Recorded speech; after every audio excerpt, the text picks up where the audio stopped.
Bonjour, je suis Marie-Pierre. Fais un rêve, un conte. Aujourd'hui, je t'invite à voyager au travers des périples de Périssia, enfant de la grande prêtresse Tyria. Installe-toi confortablement, prends une grande inspiration et laisse-toi emporter par ce récit. Il était une fois, dans un pays connu par certains d'entre nous, un peuple d'une sagesse profonde. Ils vivaient dans des tours, des sortes de palais tout en cristal. De l'eau entourait leur demeure. Des tapis d'herbes vertes étaient posés çà et là et invitaient les autochtones à se ressourcer. Ainsi, grâce à l'alchimie de tous ces éléments, cette terre d'accueil était aussi une terre de guérison et de transmutation. Lorsque le soleil ou la lune apparaissaient, le cristal revêtissait des couleurs sublimes. Leur variation était à la hauteur de la vibration de ce haut lieu antique. La grande prêtresse se nommait Tyria. Son rôle au sein de la communauté était d'un grand prestige et elle le jouait avec conscience et compétence. Son naturel et sa diplomatie faisaient d'elle d'une grande parmi les grandes. Elle avait une petite fille, Périssia, et, comme toutes les petites filles de son âge et de son rang, ce sont les nourricières qui s'occupaient d'elle.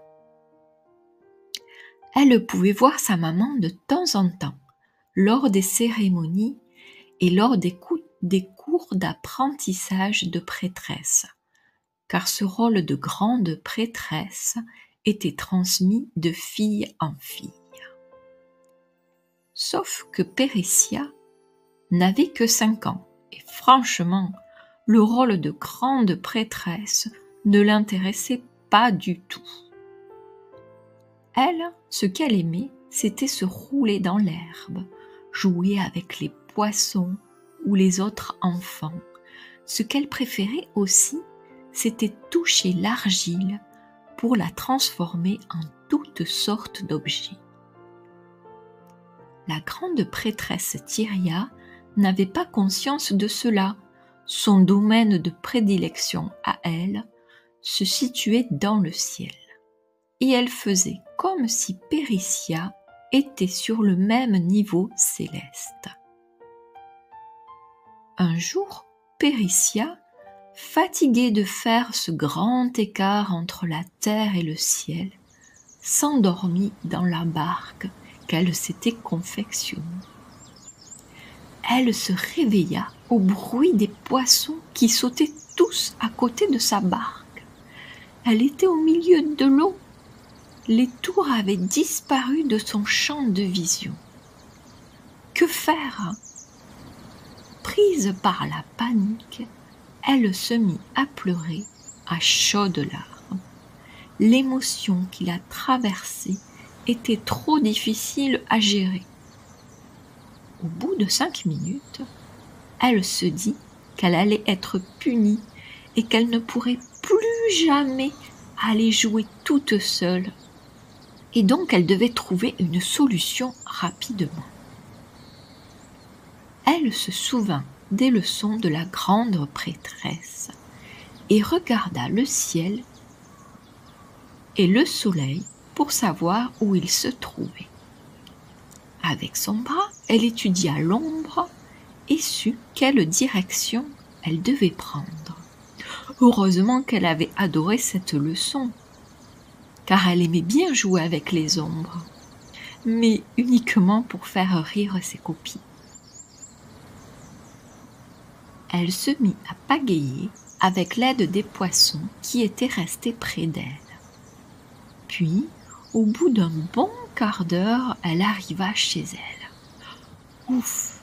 Elle n'avait que quelques minutes de retard pour sa leçon de prêtresse, et elle se garda bien de ne rien raconter pour ne pas se faire moquer d'elle.